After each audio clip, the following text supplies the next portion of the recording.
Detail చూస్తే AP liquor కేసులో 4 నిందితులకు మొదటి రోజు కస్టడీ ముగిసింది. కేసిరెడ్డి, రాజశేఖర్ రెడ్డి, ధనుంజయ రెడ్డి, కృష్ణమోహన్ రెడ్డి, బాలాజీ గోవిందప్పను సిట్ అధికారులు 8 గంటలకు పైగా విచారించారు. వారిని సిట్ అధికారులు 100 ప్రశ్నలు అడిగారు.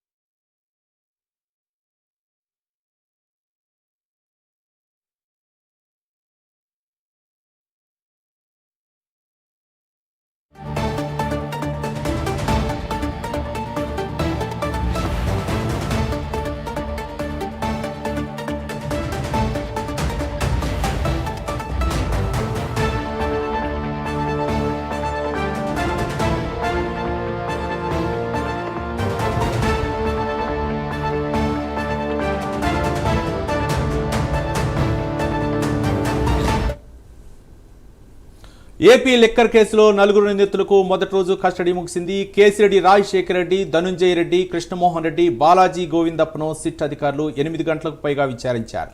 వారిని సిట్ అధికారులు 100 ప్రశ్నలు అడిగారు.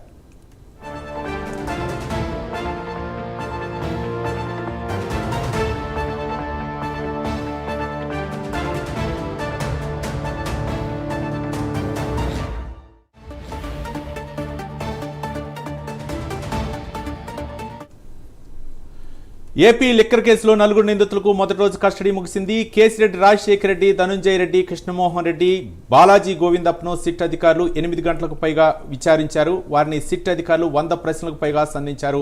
దీనిపై మరింత సమాచారం మా కరెస్పాండెంట్ శ్రీనివాస్ అందిస్తారు. శ్రీనివాస్. థ్యాంక్ యూ మూర్తి. అయితే లిక్కర్ స్కామ్ కు సంబంధించి కూడా 4 కీలకమైన నిందితుల్ని కూడా 2 రోజుల పాటు విచారణ చేపట్టవచ్చు అని చెప్పేసి సిట్ అధికారులకు కూడా న్యాయస్థానం ఆదేశాలు జారీ చేసింది. దీంతో ఈ రోజు లిక్కర్ స్కామ్ కు సంబంధించి ప్రధానంగా కీలక నిందితులైన కసిరెడ్డి రాజశేఖర రెడ్డి, అలాగే ధనుంజయ రెడ్డి, అలాగే జగన్ ఓఎస్డీగా పనిచేసిన కృష్ణమోహన్ రెడ్డి, అలాగే భారతీ సిమెంట్స్ డైరెక్టర్ గా ఉన్న బాలాజీ గోవిందప్ప, ఈ 4 కూడా ఈరోజు ఉదయం సిట్ అధికారులు తమ అదుపులో తీసుకున్నారు.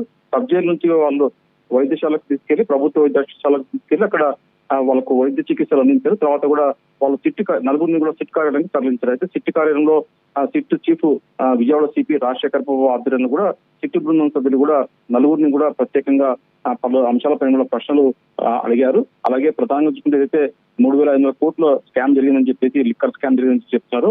ఆ స్కామ్ కు సంబంధించి కూడా పెద్ద ఎత్తున కూడా షెల్ కంపెనీ ద్వారా కూడా నిధులని తరలించినట్టు సమాచారము.